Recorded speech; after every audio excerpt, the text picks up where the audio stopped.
मुझे पता है तुम इंट्रो देखकर ही निकलने वाले थे ना, इसीलिए उससे पहले मैं तुम्हें कुछ ऐसे सीन्स दिखा रहा हूँ जिससे तुम्हें पता चले कि ये वीडियो कितनी मजेदार होने वाली है। ओ माय गॉड, ये क्या है? कोनो बढ़िया गाना लगावे के पड़ी। सभे बम्बटाइली जात पात में माई के दिया था गाली बात। Hey guys, welcome back to scary Roopak YouTube channel. मेरा नाम है रूपक और आज ही मैंने बैंक लूटा है। फिर जाके मैंने ये सेटअप लगाया है और ये कुछ आवाज आ रही है बाहर से, लगता है ओ बच्चों पुलिस आ गई। यहाँ से बच के निकलने का कोई रास्ता नहीं है। निकलो निकलो निकलो निकलो निकलो निकलो निकलो।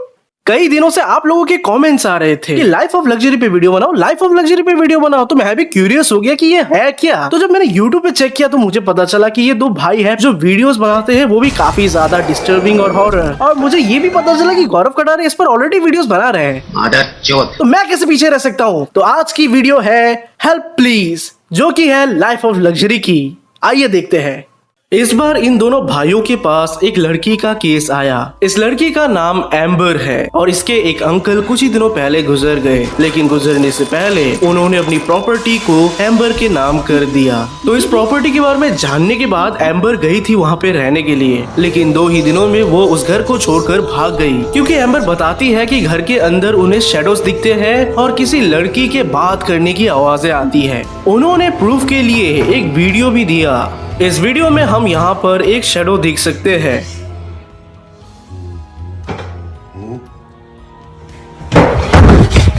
ये दोनों भाई एम्बर को बात करने के लिए अपने घर में बुलाते हैं। वही हम देख सकते हैं कि ये दोनों भाई कैमरा सेटअप कर रहे हैं। अरे भाई, ये बंदा रात को भी चश्मे में क्यों रहता है? अरे तू निकल चुतियाप्पा है क्या? Hi, Amber. Nice to meet you, Parker. Yeah, you can come in. Nice to meet you. कुछ ही देर बाद जब एम्बर घर के अंदर आती है तो वो अपना वही एक्सपीरियंस दोबारा शेयर करती है, जिसके बाद ये तीनों डिसाइड करते हैं कि उस रात ये तीनों उसी घर के अंदर रहेंगे और देखेंगे कि माजरा क्या है। लोकेशन पर पहुंचते ही इन दोनों भाइयों को घर काफी ज्यादा क्रीपी लगा। फिर वो अंदर जाकर थोड़ा घर को एक्सप्लोर करते हैं और जगह जगह में कैमरास लगा देते हैं, जैसे कि हॉलवे में और फ्रिज के ऊपर भी। फिर वो परमिशन लेकर एम्बर के रूम में भी एक कैमरा लगा देते हैं। सबसे पहली बात तो इनके वीडियोस में मुझे ये बात समझ नहीं आती कि अगर तुम एक हॉन्टेड हाउस में हो तो तुम्हें सोने की क्या जरूरत। तुम एक रात बिना सो के भी तो काटा सकते हो ना, लेकिन नहीं, इन दोनों बंदों को सोना ही है। खैर, जो बंदा रात में भी काला चश्मा लगाया है उससे हम क्या ही उम्मीद कर सकते हैं। चलो, ये दोनों भाई तो सो गए और एम्बर क्या कर रही है? एम्बर मेरे वीडियोस के बच्चे देखते हैं, ये सब मत करना। अच्छा, ठीक है। घटिया सोच। रात के 1:55 में सब सो जाते हैं। वही हॉलवे का कैमरा कुछ कैप्चर करता है। हॉलवे के दूर से हमें एक शैडो दिखाई देती है।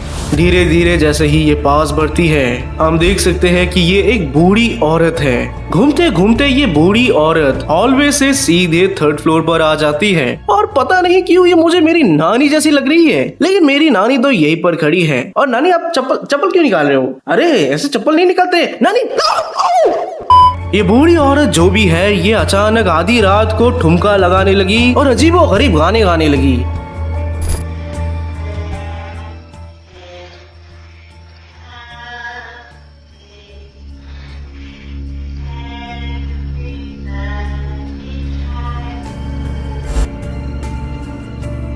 फिर थोड़ी देर बाद ये चली गई।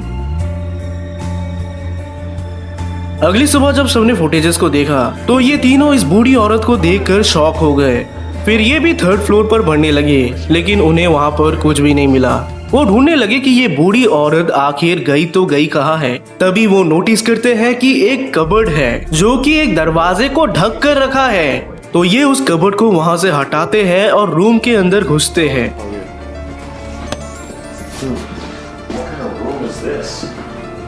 रूम के अंदर घुसने पर इन्हें एक मेटल का सूटकेस मिलता है जो कि बंद पड़ा होता है। वही रूम के कोने पर पानी चढ़ाने वाला मशीन पड़ा रहता है, जिसके अंदर कुछ ब्लैक कलर का सब्सटेंस है। मोस्ट प्रोबेबली ये खून है। तो ये दोनों भाई नोटिस करते हैं कि उस रूम का विंडो खुला है, यानी कि वो औरत उस विंडो से अंदर आई थी और फिर उसी विंडो से चली गई। तो ये दोनों भाई उस रूम पर भी कैमरा लगा कर चले जाते हैं। अगली रात को ये दोनों एम्बर के साथ बात कर रहे थे और यहाँ पर कैमरामैन का बहुत ही अच्छा प्रदर्शन। अरे क्या कर रहे हो, बच्चों का शो है, बच्चे देखते हैं चैनल। एम्बर से बात करने पर इन्हें एम्बर पर शक हुआ। इन्हें ऐसा लग रहा था कि एम्बर शायद इनसे कुछ छुपा रही है और फिर ये सोने चले जाते हैं। रात के पहले फुटेजेस में तो सब कुछ नॉर्मल ही लग रहा है, लेकिन 4:04 में हम देख पाते हैं कि वो औरत वापस आ गई और इस बार वो किसी और रास्ते से ही आई है। वही हम उस मिस्टीरियस रूम में देख पाते हैं कि ये मेटल वाला सूटकेस अपने आप ही खुल गया। यहाँ पर अचानक कपड़ा जैसा कुछ आ गया है, पता नहीं क्या है ये मिस्टीरियस औरत सीधे बेसमेंट के अंदर आ गई, जहाँ पर ये प्लास्टिक के अंदर से कुछ निकाल रही होती है। पहले मुझे समझ नहीं आया कि ये कर क्या रही है, बाद में जब ध्यान से मैंने देखा तो मुझे समझ आया कि ये यहाँ पर कुछ तो लिख रही है और ये कार्डबोर्ड जैसा कुछ है। और ये क्या, ये औरत इस मिस्टीरियस पेपर को हमें ही दिखा रही है, यानी कैमरा की तरफ, और यहाँ पर लिखा है हेल्प मी। करीब 5 सेकंड तक वो औरत वहीं पर खड़ी रही, लेकिन फिर ये हुआ।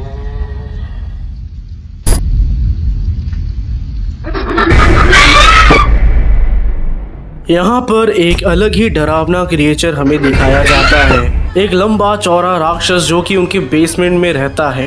अनफॉर्चुनेटली एंड तक इस क्रिएचर के बारे में कुछ भी नहीं बताया गया है, लेकिन मेरा एक एजम्पशन है, शायद एम्बर के चाचा उतना भी शरीफ नहीं है जितना हमें सुनाया गया था। मुझे ऐसा क्यों लगता है कि एम्बर के चाचा को इस बारे में सब कुछ पता था और शायद जानबूझकर उन्होंने एम्बर को ये घर गिफ्ट किया।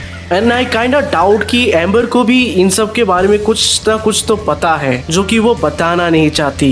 ये दोनों भाई तो मस्त घोड़े बेचकर सो रहे हैं और बेसमेंट में अब कोई भी नहीं है। यहाँ एम्बर भी आराम से सो रही है, लेकिन नहीं। अरे भाई तुम लोग क्या सो रहे हो, एम्बर को बचाओ। अगली सुबह ये एम्बर को फुटेज देखने के लिए बुलाती है पर एम्बर नहीं आती, वो कुछ जवाब भी नहीं देती, उल्टा वो ब्लैंकेट के अंदर खुद को छुपाए बैठी है। एंड सीरियसली इन्हें कोई शक भी नहीं हुआ इस बारे में। तो ये दोनों अब बैठ गए फुटेजेस चेक करने के लिए। जैसे ही इन्होंने बेसमेंट वाला फुटेज देखा, ये दोनों दौड़कर बेसमेंट में चले गए, लेकिन वहाँ पर इन्हें कुछ नहीं मिलता। फिर इन्हें एम्बर की चीख सुनाई देती है जो कि ऊपर से आ रही थी, तो ये दौड़कर ऊपर चले गए। इन्हें एम्बर उस मिस्टीरियस रूम के अंदर मिलती है, जहाँ पर एम्बर इन्हें बताती है कि पूरे रात ये उसी रूम में बंद थी। ये सब सुनने के बाद ये तीनों घर से भागने ही वाले थे कि तभी वो मॉन्स्टर बाहर आया। फाइनली ये तीनों एस्केप कर निकल गए उस घर से और इस दिन के बाद एम्बर उस घर के अंदर कभी नहीं गई। जी हाँ, ये घर आज भी उसी जगह में सुनसान पड़ा हुआ है।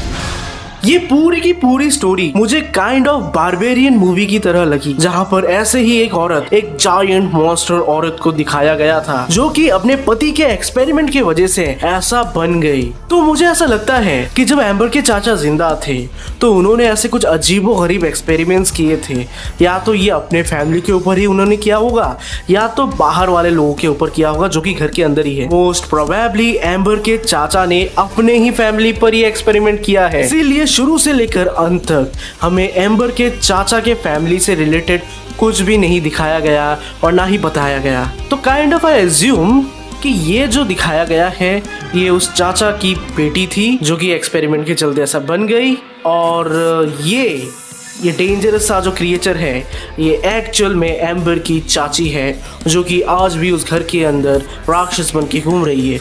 आपको क्या लगता है?